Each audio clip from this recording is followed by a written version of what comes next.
I'm Mark Sargent. I'm the Provost of Westmont College, and it's a pleasure to spend a few minutes talking about this wonderful exhibit. The print that I've chosen is from Victor Delhez.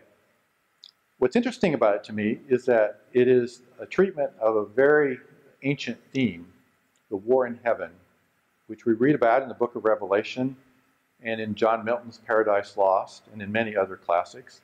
And it's been treated by a number of significant artists over the years. Durer, Rubens, William Blake. But what we have here is a contemporary rendition of it, made in the 1950s. The other thing that's quite interesting about it is that it's a work of a Belgian artist who spent much of his artistic career in Argentina. In fact, his work is of interest to Pope Francis and has been used by Pope Francis in some of the Vatican Christmas greetings. This particular print, The War in Heaven, shows the conflict between the Archangel Michael and Lucifer. What's really striking about it to me is its design.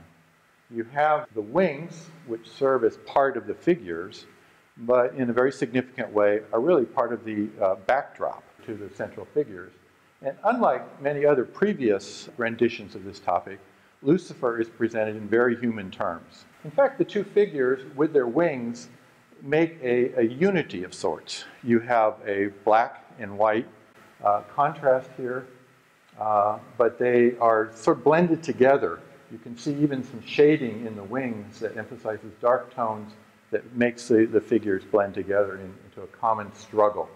Even the lance that is the emblem of death here is also uniting the figures in a significant way. I think that's particularly striking because in so many other artistic renditions of this topic, you have Michael with his host of angels triumphing over Lucifer, who is usually represented in the language of Revelation as a dragon. In this case, it really looks like an intense confrontation between two people with very human expressions. There are some significant contemporary influences that are also a part of this. This drawing not only invokes the tradition of Albrecht Dürer and some of the High German Renaissance, but it shows the influence of surrealism. It also shows the influence of some pop influences like comic books, film noir, in terms of its black and white imagery, and most significantly in its use of diagonals. The diagonal form here creates a lot of energy, seems to be pushing some of the action off of the stage as these central figures dominate. I thought it was particularly interesting to compare it to William Blake's rendition, because in Blake's rendition, you do not have Michael that's just lording over his victim. You have Michael sort of entangled in the chains in which he's trying to wrap Lucifer. And here you have the two figures that are almost encased together into a common struggle. There's one really subtle part of this that I find interesting. If you have a chance to look at the print, I encourage you to look at this one closely. One of the angels in the lower figure here is wearing a helmet that looks quite a bit like the infantry helmets of World War I. And it's a reminder that the modern counterpart of the war in heaven are the world wars that dominated the 20th century. And you think of it as an artist born in Belgium, relocating to Argentina, was in Argentina during the time of the war, invoking German art, bringing in the great threat of World War II to world order and to world peace and world harmony.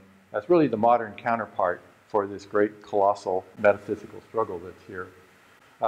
And it's interesting that the beast that he is defeating here is the seven-headed beast that's referred to in Revelation 13, which is the beast that oversees and controls all tribes, all tongues, all people.